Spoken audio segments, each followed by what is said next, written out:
여러분 안녕하세요. 인지심리학자 이국희 교수입니다. 오늘은 자연스러운 상호작용에 대해서 배워보도록 하겠습니다. 휘파람은 신호를 하고요. 사람은 의사소통을 합니다. 이 차이는 매우 큰데요.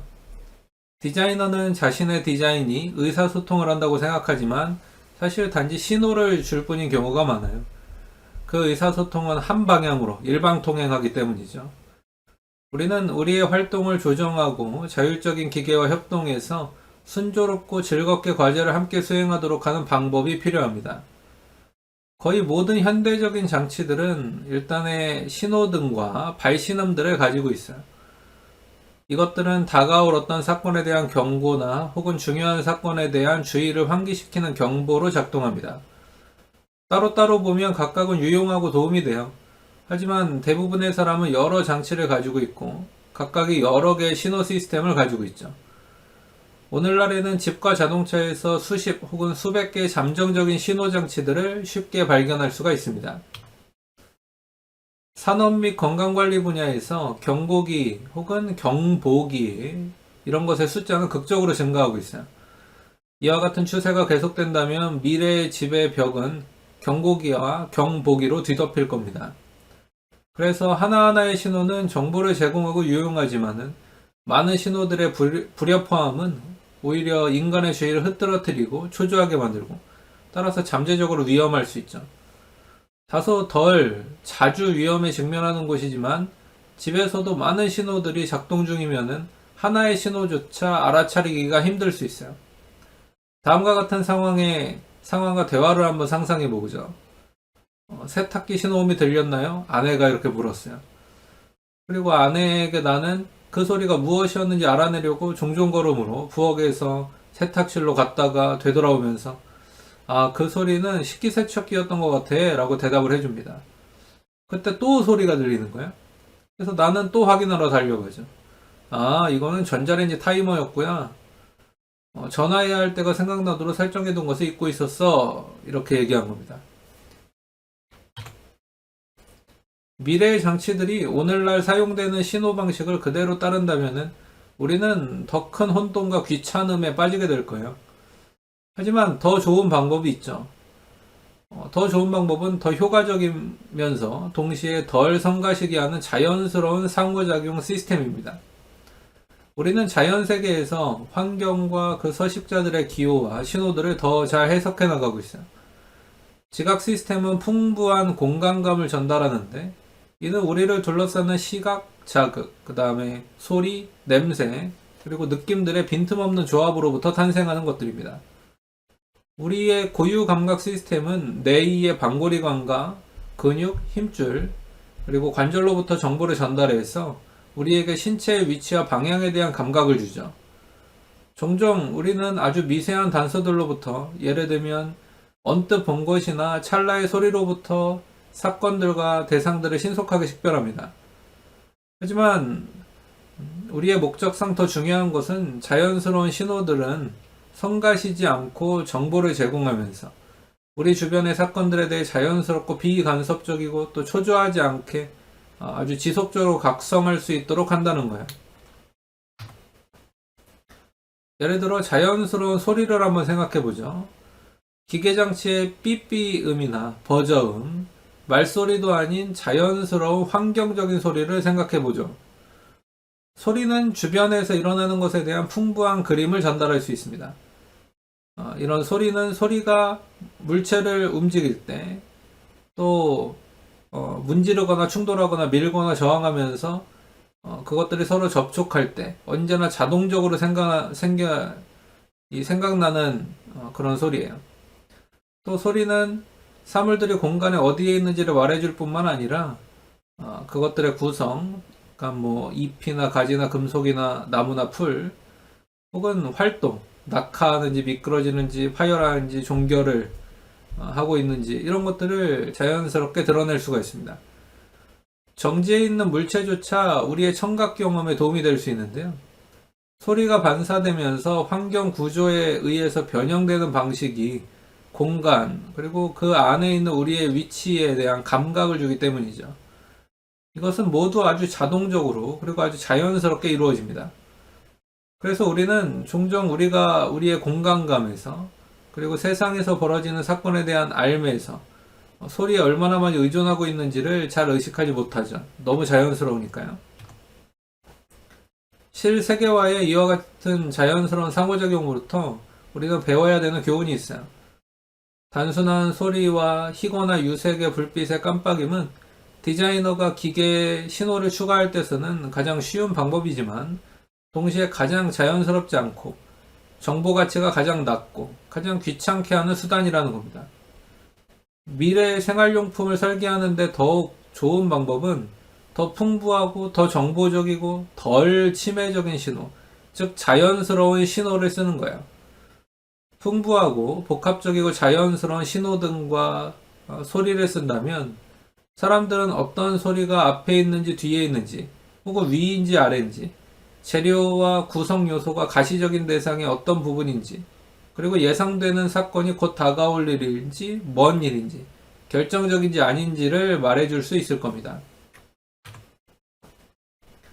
자연스러운 신호들은 덜 치매적일 뿐만 아니라 꽤 정보적일 수 있는데요. 비록 잠재의식적일 뿐이지만 항상 배경에서도 진행 중인 과정 상태에 대해서 우리가 자각할 수 있도록 해줍니다. 이것들은 식별하기가 더 쉽고요. 우리는 더 이상 그 신호의 출처를 찾기 위해서 종종 걸음을 할 필요가 없어요.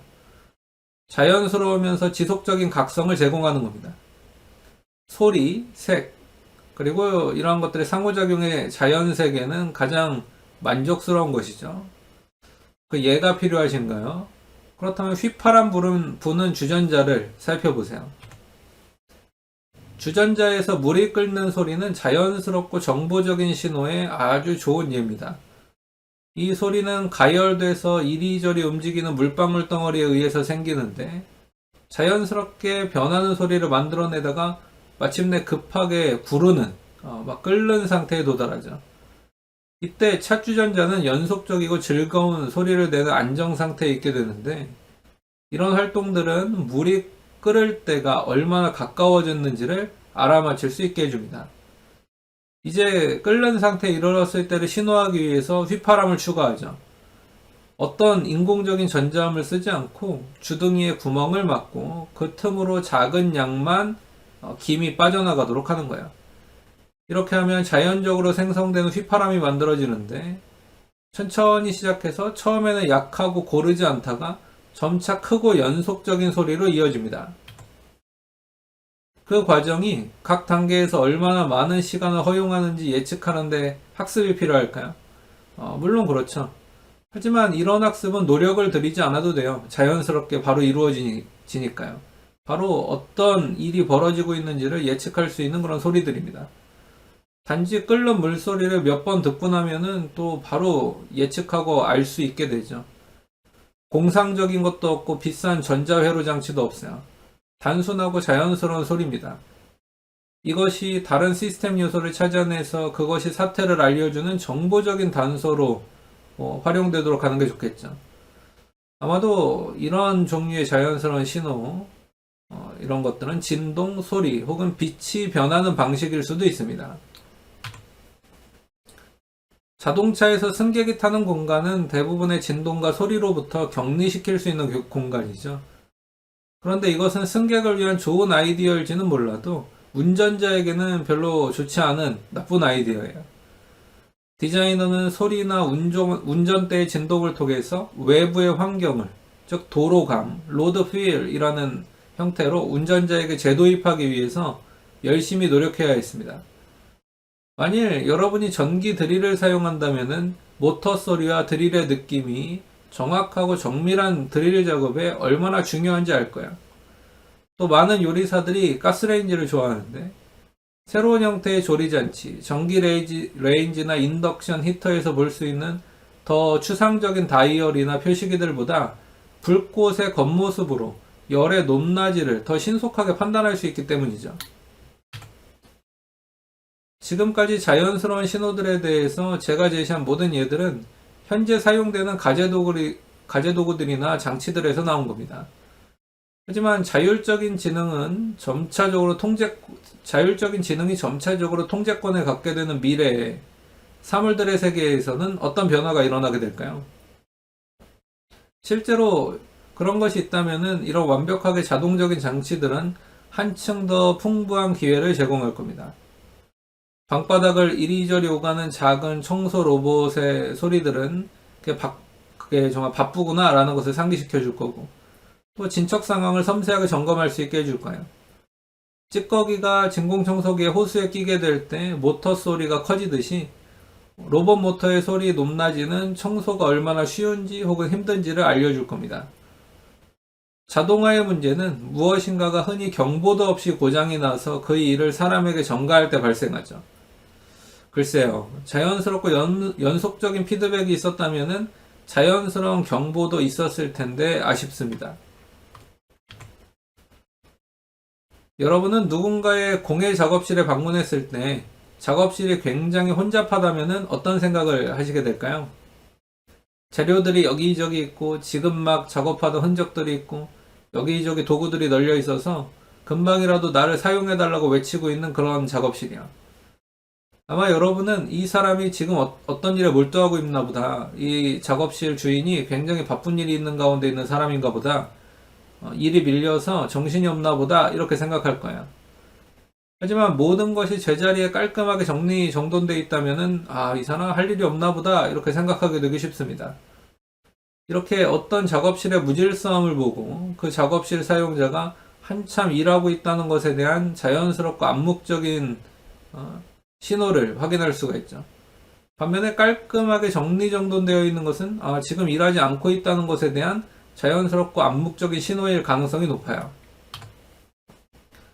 우리는 우리 활동들의 흔적을 남기죠. 모래 위의 발자국, 휴지통의 쓰레기, 책상 위의 책들, 개수기들, 그리고 바닥조차 그렇습니다. 기호학 분야에서는 이런 것들을 기호 혹은 신호라고 불러요.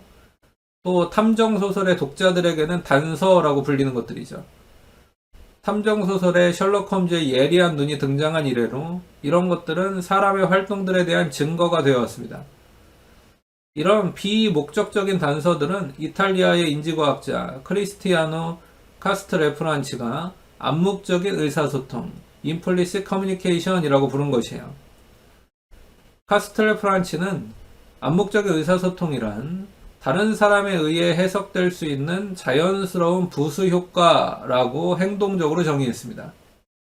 또 이것은 특별한 학습이나 훈련 혹은 전달을 필요로 하지 않는다. 이것은 통상적인 행동에 대한 지각적인 패턴과 그 재인을 최대한 활용할 뿐이다 라고 그는 말하죠. 암묵적인 의사소통은 지적 사물의 디자인에서 중요한 요소예요.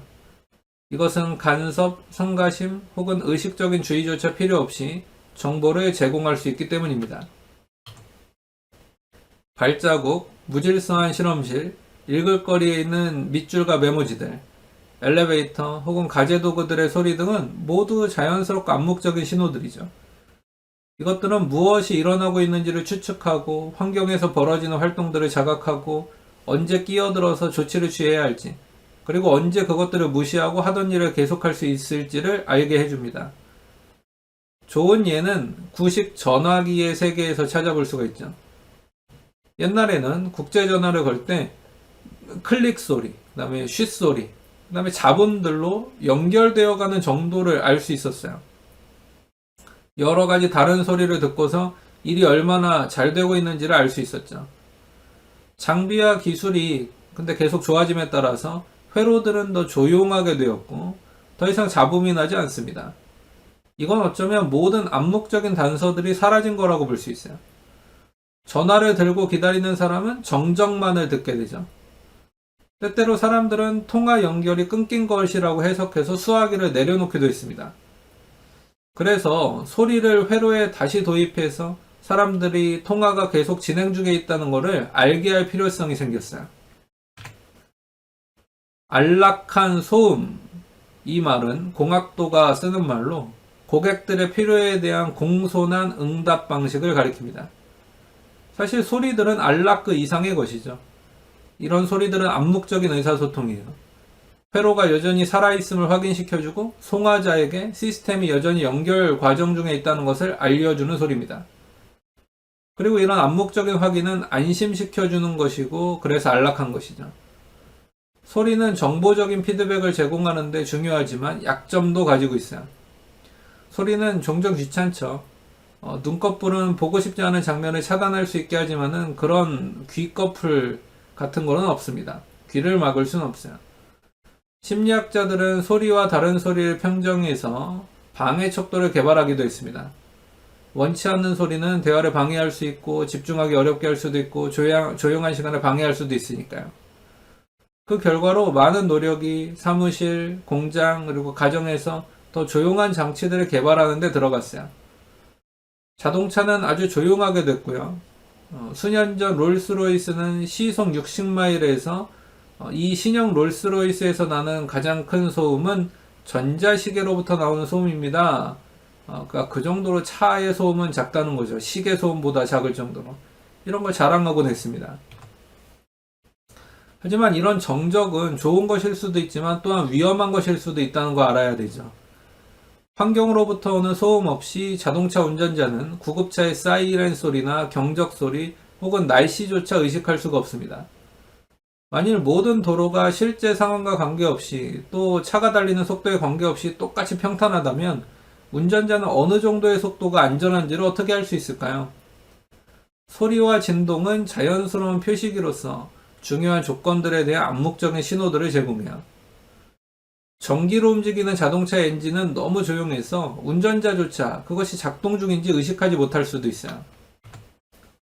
또 보행자들은 잠재의식적으로 자동차의 암묵적인 소리에 의존해서 인접한 자동차에 대해서 인식하고 있는데, 그래서 보행자들은 종종 조용하고 정기적으로 추진되는 것들, 혹은 자전거와 같은 다른 조용한 탈 것들, 이런 것에 의해서 불시에 정말 깜짝 놀라는 일이 발생하게 되죠. 엔진이 작동 중이라는 것을 운전자에게 상기시키기 위해서 자동차 내부에 신호를 추가하는 것이 그래서 필요하게 됐습니다. 자동차 바깥에 어떤 자연스러운 소리를 더하는 것은 훨씬 더 중요하겠죠.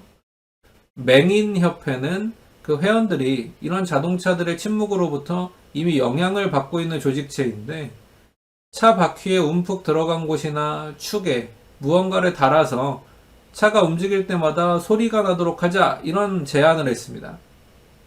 이런 것이 만약 제대로 된다면은 차의 속도에 따라서 자연스럽게 달라지는 소리 나는 단서를 만들 수 있을 거고요. 만약 그렇다면 이런 것은 바람직한 속성입니다. 소리는 정보적이면서도 성가신 것이 될 수 있기 때문에 그 성가심을 최소화하면서 동시에 그 가치를 어떻게 강화할 것인지를 알아야 하는 어려운 디자인 문제를 일으킵니다. 어떤 경우에 이것은 거북한 소리를 최소화하려고 그 강도를 낮추고 긴급한 불협화음적인 경고음의 사용을 최소화하고 유쾌한 분위기를 만들어내려고 함으로써 달성될 수도 있겠죠. 이런 배경 분위기의 미묘한 변동은 효과적인 의사소통을 낳을 수 있습니다. 디자이너 리하르트 자퍼는 즐거운 음악적 코드, 음표로는 E, 미와 B, C음을 사용해서 휘파람 부는 주전자를 만들었던 거예요. 성가심에도 미덕이 있다는 것을 또 주목할 필요가 있습니다.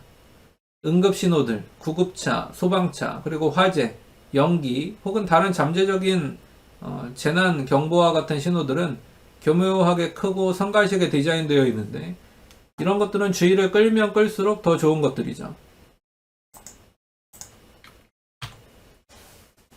소리는 상호작용의 자연스러운 파생물로 보이는 곳에서는 계속 사용돼야 합니다. 하지만 임의적이고 무의미한 소리는 거의 언제나 성가신 것이에요. 소리는 교묘하게 사용될 때조차도 조바심이 생기게 만들 수 있어서 많은 경우에 회피되어야 하기 때문입니다. 소리가 유일한 대안은 아니에요. 즉 시각과 촉각이 대안적인 감각 양식을 제공해 줄 수가 있습니다. 기계적 단추에는, 그러니까 버튼이죠, 일종의 암묵적인 의사소통으로서 선호하는 설정에 도움이 되는 촉각적인 단서가 있을 수 있어요. 예를 들어서 회전식 톤 조종기에서 선호되는 중립적 위치를 지나쳐 조종기를 돌리면 작은 삑 소리를 들을 수가 있습니다. 또 어떤 샤워기의 조절기는 사용자가 온도를 더 높이는 단추를 조작하지 않는 한 미리 정해진 온도 이상으로 올라가지 않죠. 톤 조정기의 삑 소리는 조정기를 중립 위치에 빨리 그리고 효과적으로 설정할 수 있도록 해줘요. 샤워기의 멈춤 장치는 어떤 사람에게는 고온이 불편하거나 혹은 위험할 수도 있다는 것에 대한 경고로 사용됩니다. 어떤 민간 항공기는 스로틀, 연료분사 조절기에 비슷한 멈춤 장치를 사용하고 있죠.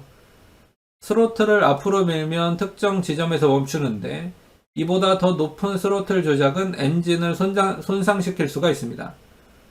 하지만 긴급 상황에서 조종사가 충돌을 피하기 위해서 그 이상 갈 필요가 있다고 믿는다면은 스로틀을 처음 멈춤 지점 이상으로 밀 수가 있어요. 그런 상황에서 엔진의 손상은 분명히 부차적인 문제일 겁니다. 물리적 표시는 또 다른 방향의 가능성을 제시해요. 종이로 된 책이나 잡지를 읽을 때 우리는 읽는 곳에 표시를 남길 수가 있는데요. 이것이 정상적인 것이든 닳고 찢어진 것이든 혹은 페이지를 의도적으로 접어둔 것이든 접착 메모지를 넣어둔 것이든 강조하기, 밑줄치기, 여백에 표시하기 등을 통해서든 어떤 것이든 간에 말이죠. 전자문서에서 이 모든 단서들이 없어져야 할 필요는 없습니다. 결국 컴퓨터는 읽는 것, 훑어본 페이지, 읽은 섹션들을 알고 있죠. 그런데 독자가 어떤 섹션이 편집되었는지, 주석을 붙였는지, 혹은 가장 자주 읽혔는지를 알 수 있도록 소프트웨어적으로 이런 닳는 표시를 왜 만들지 않는 걸까요? 힐, 홀렌, 우로플레프스키, 그 다음에 맥캔들리스의 연구팀은 바로 이러한 것을 연구해서 수행했습니다. 즉 전자문서에 표시를 더해서 열람자가 어떤 섹션이 가장 자주 열람되었는지를 알 수 있게 한 거예요. 이런 더러움과 다름은 사용, 연관성 및 중요성의 자연스러운 표시기로서 가치가 있죠. 전자문서는 문서의 더러움, 지저분함, 손상이라는 결점 없이 이러한 미덕을 빌려올 수가 있습니다. 암묵적인 상호작용은 지능적 시스템을 개발하는 데 흥미로운 방법이에요. 언어도 필요 없고 강요도 필요가 없습니다. 양방향의 단순한 단서들의 추천되는 행동 경로들을 나타내죠. 이처럼 암묵적인 의사소통은 성가시게 하지 않으면서도 정보를 제공하는 강력한 도구가 될 수 있어요. 우리는 새로운 것을 만날 때 대부분 그것을 아무 문제 없이 사용하고 그것이 독특한 경험이라는 것을 알아차리지 못합니다. 우리는 어떻게 이를 알고 수행하는 걸까요? 우리는 일생 동안 수만 개의 다른 사물들을 만나지만 대부분은 지시가 없어도 그것을 가지고 무엇을 해야 할지를 주저함없이 바로 알아요. 우리에게는 어떤 필요에 직면할 때 종종 완전히 새로운 해결책을 디자인할 수 있는 능력이 있습니다. 그것들을 종종 핵스라고 부르죠. 탁자를 고정하기 위해 탁자 다리 밑에 종이를 집어넣기, 접어서 넣기, 햇볕을 차단하기 위해서 창문에 신문지를 붙여놓기, 이런 것 등이야. 수년 전에 이 질문을 생각하고 있을 때 저는 그 답이 일종의 암묵적인 의사소통, 즉 오늘날 우리가 행동 유도성, 어포던스라고 부르는 일종의 의사소통과 관계가 있다는 것을 깨달았습니다. 행동 유도성 혹은 행위 지원성이라는 용어는 위대한 지각 심리학자 J.J. 깁슨이 세상에 대한 우리의 지각을 설명하기 위해서 고안한 개념인데요. 깁슨은 행동 유도성을 동물이나 사람이 세상에 있는 물체에 대해서 수행할 수 있는 활동들의 범위, 이렇게 정의했습니다. 그래서 의자는 성인에게는 앉기, 받치기, 던지기, 뒤에 숨기를 가능하게, 어포드하게 하지만 어린이, 개미 혹은 코끼리에게는 그렇지 않아요. 여기서 봤을 때 행동 유도성은 고정된 속성이 아니라는 걸 알 수 있죠. 이것은 물체와 행위자 간에 성립하는 어떤 관계성입니다. 게다가 깁슨에게 행동 유도성은 명백하든 아니든, 가시적이든 아니든, 혹은 누군가가 그것을 발견했든 아니든 이미 존재하였던 것이에요. 여러분이 그것에 대해 알거나 모르는 것은 관계가 없었습니다. 저는 이 깁슨의 용어를 채택해서 그것이 디자인의 실제 문제에 대해 어떻게 적용될 수 있는지를 이미 많이 보였죠. 비록 깁스는 이것들이 가시적, 볼 수 있는 것일 필요가 있다고 생각하진 않았지만 저에게 핵심적인 것은 행동 유도성의 가시성이었습니다. 발견 가능성이라고도 제가 불렀죠. 만일 여러분이 행동 유도성이 존재한다는 것을 알지 못한다면 저는 적어도 그 순간에는 가치가 없다, 행동 유도성이 없다고 주장해요. 다시 말해서 한 사람이 행동 유도성을 발견하고 활용할 수 있는 능력은 새로운 사물들을 만나는 새로운 상황에서조차 그 사람이 잘 해내게 되는 중요한 방식들 중에 하나죠. 효과적이고 지각 가능한 행동 유도성을 제공하는 것은 커피잔, 토스터, 혹은 웹사이트 등 현대 물건들의 디자인에서 중요한데요. 이러한 속성들은 미래 물건들의 디자인에는 한층 더 중요해질 겁니다. 자동적이고 자율적이고 지능적일 때 그 장치들은 우리가 그것들과 어떻게 상호작용할 수 있을지를 우리에게 보여줘요. 마찬가지로 중요하게 이것들이 세계와 어떻게 상호작용할 수 있을지를 우리에게 보여주는 지각 가능한 행동 유도성이 필요합니다. 우리는 의사소통하는 행동 유도성이 필요한 것이죠. 시각적이고 지각 가능한 행동 유도성들의 힘은 이것들이 행동을 유도한다는 건데요. 최상의 경우에는 사람이 그 유도성을 자각하지 못하는 상황에서도 그래요. 이것은 그냥 자연스럽게 느껴집니다. 이것이 우리가 주변에 있는 대부분의 사물들과 잘 상호작용할 수 있는 방법이에요. 이것들은 수동적이고 반응적입니다. 단지 거기 조용히 앉아서 우리의 활동을 기다리고 있죠. TV 세트와 같은 가제 도구들의 경우에는 우리는 버튼을 누르고 TV 채널을 바꿉니다. 우리가 걷고 돌리고 밀고 누르고 들고 당기면 무슨 일인가 발생해요. 이 모든 경우의 디자인의 난제는 어떤 범위의 조작들이 가능한지, 수행하는데 어떤 조작이 필요한지, 그것을 어떻게 하는지를 미리 알게 하는 것입니다. 이런 행동을 수행하는 동안 우리는 일이 얼마나 진행 중인지를 알고 싶어 하죠. 그리고 나중에는 어떤 변화가 일어났는지를 알고자 합니다. 미래의 물체들은 행동 유도성을 가시적으로 만드는 것만으로 해결될 수 없는 문제들을 일으킬 거예요.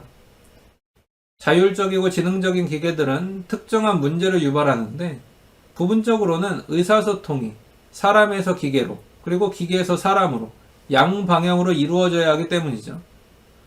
우리는 어떻게 이런 기계들과 주고받는 의사소통을 할 수 있을까요? 이 질문에 답하려면 자동차, 자전거 혹은 말의 경우에서 기계 플러스 인간 결합이 이루어지는 넓은 범위를 살펴보고 그 기계 플러스 인간 실체가 다른 기계 플러스 인간 실체와 상호작용하는 방식을 조사해야 됩니다.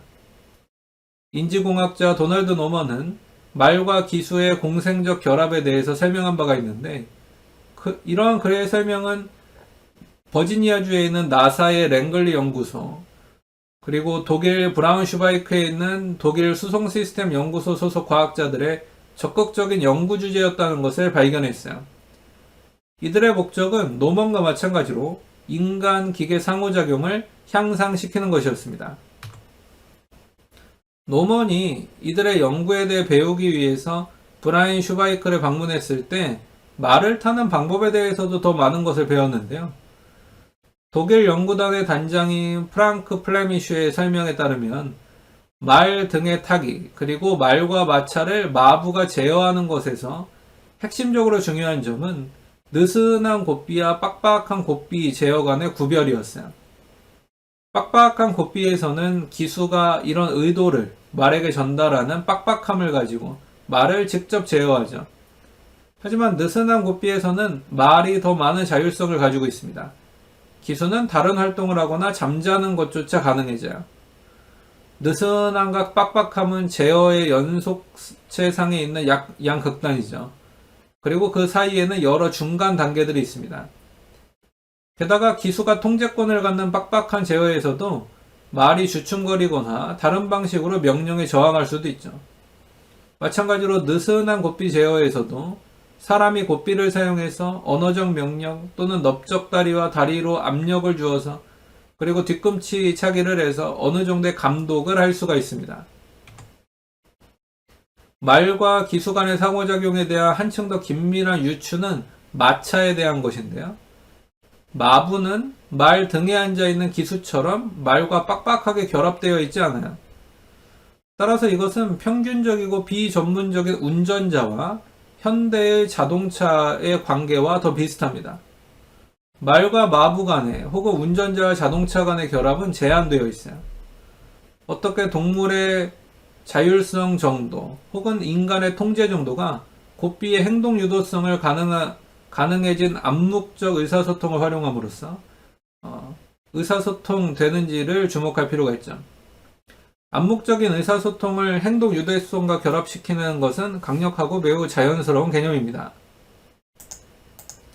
말과 함께 일하는 것의 이러한 측면은 인간 플러스 기계 시스템의 디자인에 차용될 수 있는 핵심적인 요소죠. 즉, 조정장치의 행동 유도성들과 그것이 제공하는 의사소통 역량들을 충분히 활용해서 독립성과 상호작용의 정도가 자연스럽게 바뀔 수 있는 시스템의 디자인에서 그러합니다. 노먼이 브라운슈바이크에서 자동차 시뮬레이터를 운전하였을 때 느슨한 고삐와 빡빡한 고삐 제어 간의 차이는 분명했어요. 빡빡한 제어 조건에서는 노먼이 대부분의 일을 했는데 가속 페달, 브레이크, 그리고 운전대에 대한 힘을 결정했습니다. 하지만 차는 고속도로의 차로 경계 안에 안정된 코스에 노먼이 계속 머물도록 하면서 이런저런 방법으로 그의 주의를 환기시켰죠. 차는 노먼이 앞에 있는 차에 너무 가까이 가면은 운전대를 뒤로 밀면서 떨어져야 한다는 신호를 그에게 보여줬고요. 또 노먼이 너무 뒤처지게 되면 운전대를 앞으로 움직여서 속도를 조금 올리도록 그를 재촉했습니다. 느슨한 고삐 조건에서는 차가 더 공격적으로 움직여서 그가 해야 할 일이 거의 없을 정도였어요. 노먼은 눈을 감을 수 있었고 단지 차가 운전하면서 그를 안내해 주도록 한다는 그런 인상을 받았습니다. 불행하게도 노먼은 제한된 방문 시간 동안 노먼이 했어야만 했다고 생각한 깨달은 모든 것을 시도해 볼 수는 없었어요. 시간 제한이 있어서요.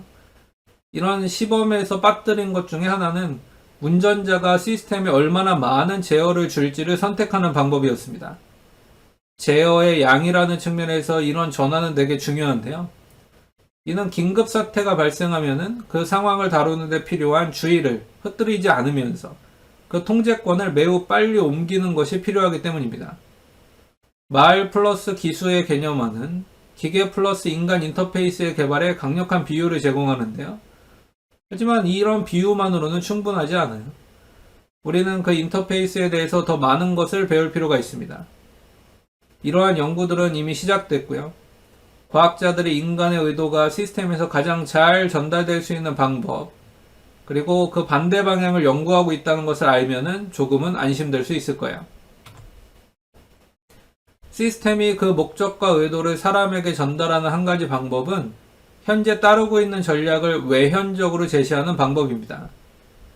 한 연구 집단인 크리스토퍼 밀러와 동료들은 시스템이 관련된 모든 것과 작전 설명서, 플레이북을 공유하고 있다고 제안하는데요.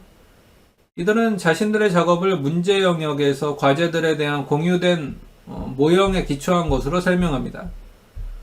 이 모델은 계획, 목적, 방법, 그리고 자원 사용법에 관한 인간 자동기계 의사소통 수단을 제공하는데, 이것은 스포츠팀의 작전 설명서의 작전 참조하기와 비슷한 것이다. 작전 설명서는 인간 조작자가 잘 훈련된 인간 부하와 함께하는 것과 같은 융통성을 가지고 하위 시스템과 상호작용할 수 있도록 해준다. 그래서 적응적인 자동화를 가능하게 한다 라고 밀러는 말하죠. 사람은 자동 시스템이 따르는 특정한 작전 설명서를 선택함으로써 자신의 의도를 전달할 수가 있습니다. 만일 자동화가 통제 중에 있다면 그것은 자신이 선택한 작전 설명서를 보여줄 것이라는 것이 그 아이디어예요. 이 연구자들은 비행기 제어 문제를 다루고 있습니다. 작전 설명서는 이륙과 순항 고도로의 상승을 어떻게 제어할 것인지를 명시할 것입니다. 기계가 발생하는 일을 제어하면서 자율적으로 작동하는 한 이것은 자기가 항상 따르고 있는 작전, 플레이를 표시해서 중간 조작들이 전체적인 도식에 얼마나 잘 들어맞는지를 사람들이 이해하도록 하고 또 필요하다면 작전의 선택사항을 인간이 바꿀 수 있도록 해야 돼요. 여기서 핵심적인 요소는 그 작전이 보이는 방식입니다. 서면 묘사나 계획된 행동들의 목록은 처리하기에 너무 많은 노력을 필요로 할 것이기 때문에 허용되지 않을 것입니다. 특히 자신의 집에서 지능적인 대상들을 조절하기 위해서 훈련받기를 원하지 않는 보통 사람들에게 작전 설명서 접근이 효과가 있으려면 그 작전을 제시하는 간단한 수단이 필수적이에요. 저는 커다란 상업용 복사기의 표시판을 비슷한 개념이 적용되고 있는 것을 본 적이 있는데요. 이 표시판은 따르고 있는 작전 설명서를 분명히 보여주고 있었는데 약 50개의 사본, 양면지, 양면 복사 중 또 묶음으로 만들기, 분류하기 등이었습니다. 한 장의 종이가 뒤집혀서 양면의 인쇄를 보여주며 또 인쇄된 페이지가 다른 페이지에 어떻게 결합되는지, 그래서 그것이 제대로 배열되는지를 쉽게 알아보도록 페이지는 짧은 모서리 혹은 긴 모서리를 따라 뒤집혀 있었어요. 그리고 최종적인 묶음의 이 문서들은 파일로 깔끔하게 쌓이는 것을 보여줍니다. 파일의 높이는 그 작업이 얼마나 많이 진행되었는지를 보여주는 멋진 그래픽 묘사를 나타내고 있었습니다. 자동 제어가 느슨한 고삐 조건에서 비교적 자율적으로 작동하고 있을 때 작전 설명서와 비슷한 표식은 기계가 어떤 전략을 따르고 있고 그 작동이 얼마나 멀리까지 진행되고 있는지를 사람들이 판단하도록 하는데 특히 관련되죠. 오늘은 이렇게 강의를 진행해 보았습니다. 강의를 마치겠습니다. 감사합니다.